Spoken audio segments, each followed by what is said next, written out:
Crash Course Philosophy is brought to you by Squarespace. Squarespace, share your passion with the world.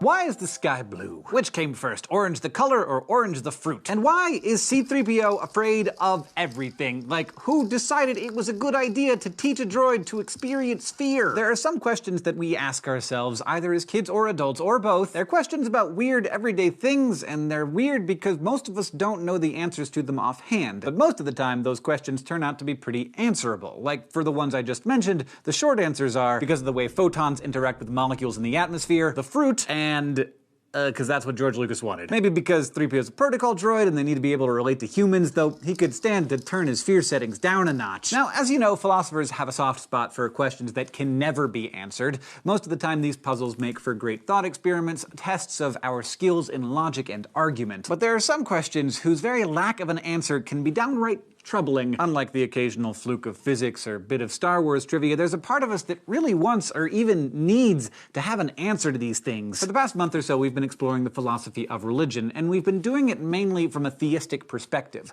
looking into arguments that justify belief in God. But one of the most persistent challenges to God's existence is also the root of one of the most asked but least answerable questions that we as thinking beings face. Why is there evil?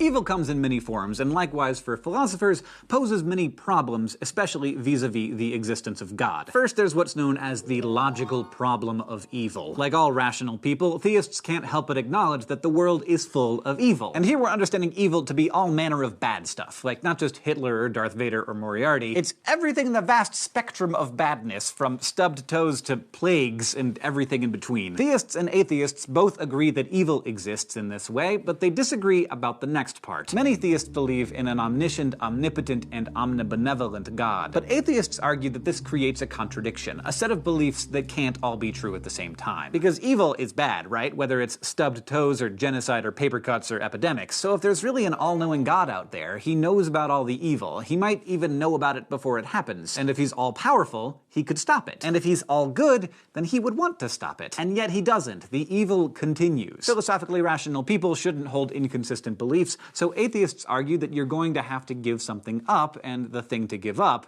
is God. Some theists, however, take a different route. They choose to give up one or more divine attributes. They argue that maybe God isn't powerful enough to stop evil, or maybe he's not knowledgeable enough to know about it, or maybe he's not even good enough to care about stopping it. That might sound weird to some of you, but if you've ever heard someone say that God is envious or petty or jealous, that's basically what they're doing. They're acknowledging the possibility that God is not actually good. If you've ever checked out the Old Testament, there's a God there who has some anger issues, one who's not at all opposed to wiping out entire populations just because of some bad behavior.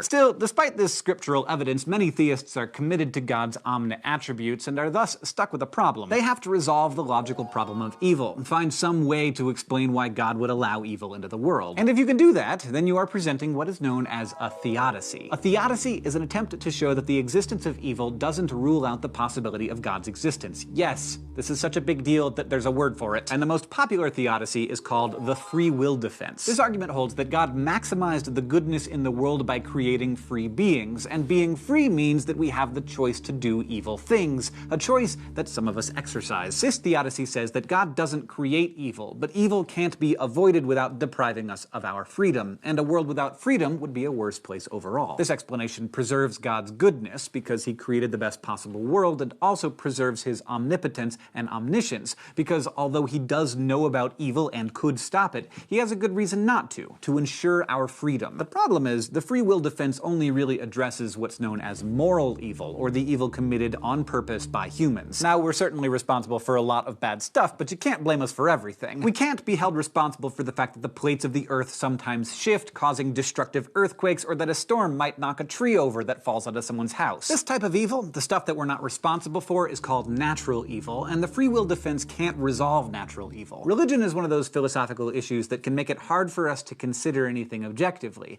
That's where fiction fiction comes in handy because fictional stories can let us see how hypothetical people deal with hypothetical situations. And with that in mind, let's go to the thought bubble for some flash philosophy. Let's consider the case of Ivan, a good Russian who wants to break up with God. In the novel The Brothers Karamazov, 19th century Russian writer Fyodor Dostoevsky presents us with Ivan, a man who claims to believe in God. But Ivan finds the fact that God allows evil to exist to be so unforgivable that he decides that worshipping such a God would be just unconscionable. Ivan goes so far as to declare that he is returning his ticket to heaven. If the same God who allows evil, particularly the suffering and death of children, is also saving a cozy place in paradise for Ivan, well, Ivan wants nothing to do with it. So his way out of the problem of evil is to deny God's goodness and to conclude that a bad God is not only unworthy of his worship, he's also not someone Ivan wants to spend eternity with. It's like the ultimate unfriending. Now, some readers have found Ivan's decision to be noble and full of integrity. After all, if you really think God is letting all of this bad stuff happen, why would you want to be on his team? But other people think Ivan is being irrational. Why condemn yourself to an eternity in hell on principle? For theists, it's another question that doesn't have an easy answer. Thanks, Thought Bubble. Now, unlike Ivan, a lot of people aren't willing to give up their ticket to heaven, so they need to work on a way to keep believing in and worshiping God, even though evil is still a thing. One way to do that is to argue that good can't exist without its opposite. The idea here is that you can't understand the concept of pleasure without pain.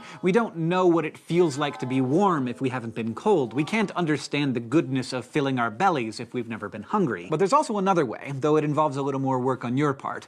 20th century English philosopher of religion John Hick offered what's known as the soul-making theodicy. Unlike the traditional view that God created a perfect world, which we ruined through our own poor choices, Hick argued that God deliberately creates us unfinished, and our earthly lives are designed to toughen us up in a sense, kind of like boot camp. The harshness of life, Hick said, gives us a robust texture and character that wouldn't be possible without an imperfect world. Hick said that we're not just God's little pets, and he's not our benevolent owner whose sole job is to keep us in a safe, comfortable environment. Instead, he wants to build us, to train us into a particular kind of being. So we need an environment that's suited to the sort of growth that he wants, the sort that this world makes possible. A lot of people find these and other theodicies to be pretty compelling. However, the problem of evil actually goes a step deeper. What we've been talking about so far is the logical problem of evil. This problem can be resolved if we can explain why there's evil. But there's also the evidential problem of evil. This problem points out that we might be able to explain why evil exists,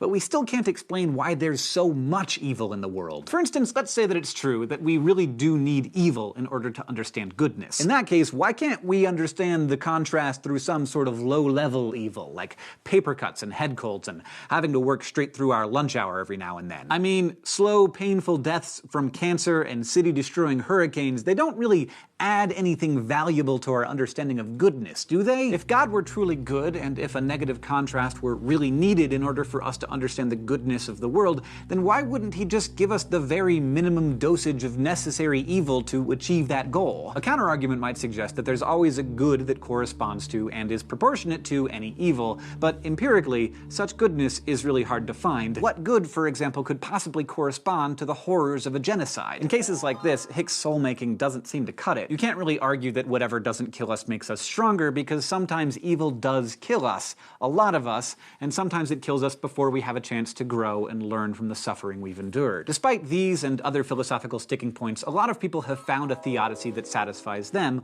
one that they believe reconciles the apparent evil in the world with God's existence. Others find all of these theodicies to be flawed, and they reject God's omni-nature, preserving their belief in God by finding him to be less than perfectly powerful or knowledgeable or good. Still others are convinced that the evil in the world is simply incompatible with the existence of a God, or at least any God worth worshipping. Wherever you end up, this is a problem that needs to be grappled with, and you'll probably be thinking about it long after this lesson has ended. After all, today we have considered the biggest problem in theism, the problem of evil. We've thought about different theodicies, or ways that we might reconcile the existence of evil and the existence of God, and we've explored whether those responses are sufficient. Next time, we'll consider what kinds of justification we need to have for our religious beliefs. This episode of Crash Course Philosophy is made possible by Squarespace. Squarespace is a way to create a website, blog, or online store for you and your ideas. Squarespace features a user-friendly interface, custom templates, and 24/7 customer support. Try Squarespace at squarespace.com/crashcourse for a special offer.